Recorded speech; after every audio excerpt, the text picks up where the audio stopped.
আর কি মার করছে মানে হেলমেট করছে হেলমেট দিছি তো লাগবে না তো একজন পুলিশ কর্মী আহত হয়েছে। রাজ্যের আপামর সুবুদ্ধি সম্পন্ন মানুষকে আমার এটাই প্রশ্ন, এই জন্য কি আপনারা কয়েকজন যিনি এখানে উপস্থিত আছেন যিনি এই পার্টি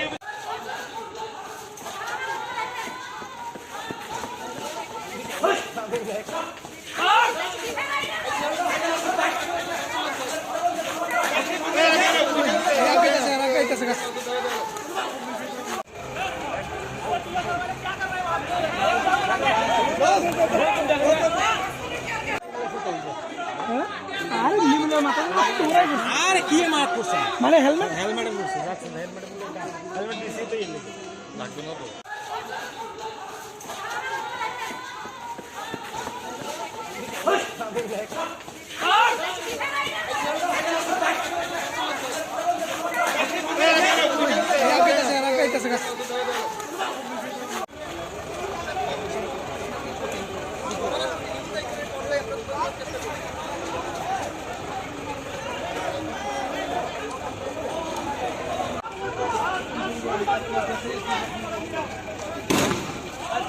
আক্রোশ, সে আক্রোশ কিন্তু এমনিতে আসেনি। আমাদের কার্যকর্তাদের উপর অ্যাটাক হয়েছে, আমাদের কার্যকর্তা রক্তাক্ত হয়েছে, রক্তাক্ত হয়ে মৃত্যুর সঙ্গে লড়াই করছে, যার জন্য আমরা কিন্তু ভারতীয় জনতা পার্টি আমরা চুপ করেছিলাম। আমরা মানুষের যে মতামত সেটাকে কিন্তু আমরা মেনে নিয়েছি, আগরতলাতে হোক টাউন বর্দলিতে হোক, আজকে মতামতটাকে মেনে মানুষকে কিন্তু সম্মান জানিয়েছি। কিন্তু আজকে যে ঘটনা সংঘটিত হয়েছে তার কিন্তু প্রতিবাদ হবে, প্রতিরোধ হবে। উনি একা জিতেছেন তো কি হয়েছে, অনেকবার তো জিতেছেন, জিতে কবে সরকারটাকে আনতে পারলেন?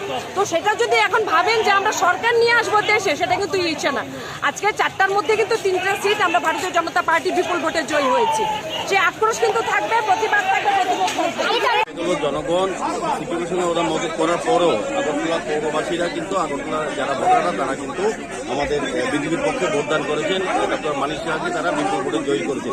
সেক্ষেত্রে দিশাহারা হয়ে তারা আজকে আক্রমণ শিল্পী সেনের বাড়িতে আক্রমণ করেছেন, আমাদের কার্যকর্তাদের মাথা ফাটিয়ে দিয়েছেন, একজন হসপিটালে আছে এবং 12টা সিল লেগেছে এবং তারা আমার কাজে তো আক্রমণ করেছেন। অদ্ভুত ব্যাপার। তারপর আমরা কিন্তু ইলেকশনের আগে থেকে তারা প্ররোচনা দিচ্ছিল, আমাদের কার্যকর্তাদেরকে আমরা সংযত রেখেছিলাম যাদের প্ররোচনা ফাঁদে না পাদে।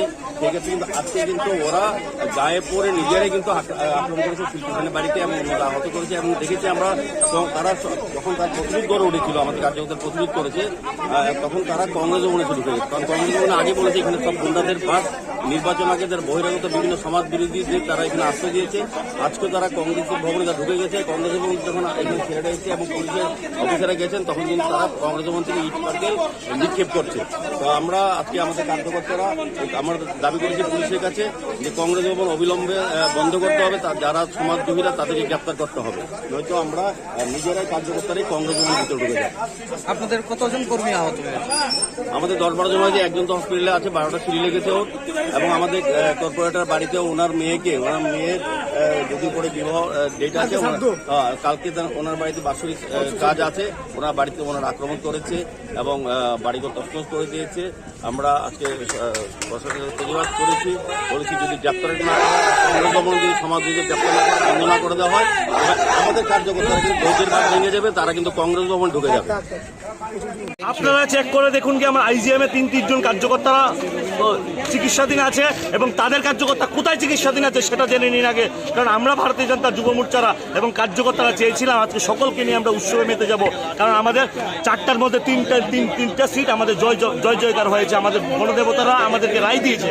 কিন্তু তাদের একটা সিট জেতার পরে তারা যে কাজটা আজকে করলো, নেককার জন্য তাদেরকে আমরা ধিক্কার জানাই, তাদেরকে আমরা নিন্দা জানাই এবং যুব মোর্চা আজকের পর থেকে তাদের অক্ষরে অক্ষরে ইঞ্চিতে জবাব নেবে প্রত্যেকটা দিন। আমি বলে রাখলাম আজকে এরপর আমাদের পার্টি অফিসে যাওয়ার পর শুনি এই সিপিএম এর ভোটে জেতা একটি সিটে ওই দালাল সিপিএম এর দালাল সুদীপ রায় বর্মন এর নেতৃত্বে এবং ওনার ভাইয়ের নেতৃত্বে আমাদের কার্যকর্তাদের 32 নং ওয়ার্ডের যিনি কর্পোরেটর ওনার উপর আক্রমণ হয়েছে, আমাদের কার্যকর্তাদের আক্রমণ করা হয়েছে। তা শুনে আমরা সবাই ছুটে আসি। এই ছুটে আসার সময় আমাদের অতর্কিতভাবে ইট পাটকেল দাঁত থেকে শুরু করে বিভিন্ন অস্ত্রশস্ত্র নিয়ে কংগ্রেসের ওই দুর্বৃত্ত সিপিএম এর দালালরা তারা আমাদের উপর আক্রমণ করেছে। আমরা এর প্রতিবাদ জানাই। রাজ্যের মানুষের বিচার করবে। আমরা কংগ্রেস এবং সিপিএমকে ছেড়ে কথা বলবো না, এটা আমি বলতে পারি। আর শুধু তার উপযুক্ত জবাব দেওয়ার জন্য আমরা ইলেকশনের দিন থেকে আমরা লক্ষ্য করছিলাম এই কংগ্রেস এবং সিপিএম একত্রিত হয়ে প্রহসনে পরিণত করার চেষ্টা করছিল, প্ররোচনার চেষ্টা করছিল। আমাদের কার্যকর্তারা ধৈর্যের পরিচয় দিয়েছে, কিন্তু ভারতীয় জনতা পার্টি এরকম না, দুর্বল না।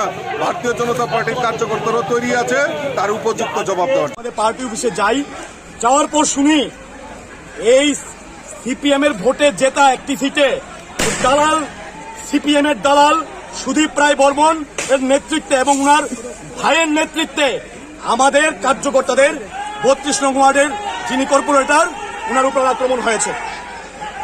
আমাদের কার্যকর্তা যাদের আক্রমণ করা হয়েছে তা শুনে আমরা সবাই ছুটে আসি।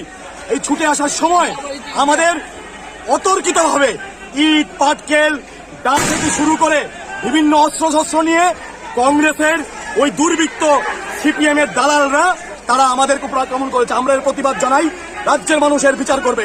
আমরা কংগ্রেস এবং সিপিএম কে ছেড়ে কথা বলবো না, এটা আমি বলতে পারি। আর সুদীপ বর্মন যদি ভেবে থাকে দালালি করে সিপিএম এর ভোটে জিতে আমাদেরকে রুখবে, আমাদের মতো কার্যকর্তারা আমরা ময়দানে রয়েছি। দেখি সুদীপ বর্মনের বাহুতে কতদূর জোর আর ভারতীয় জনতা পার্টির একজন নিষ্ঠাবান কার্যকর্তাদের কতটুকু জোর আমরা দেখে নেব।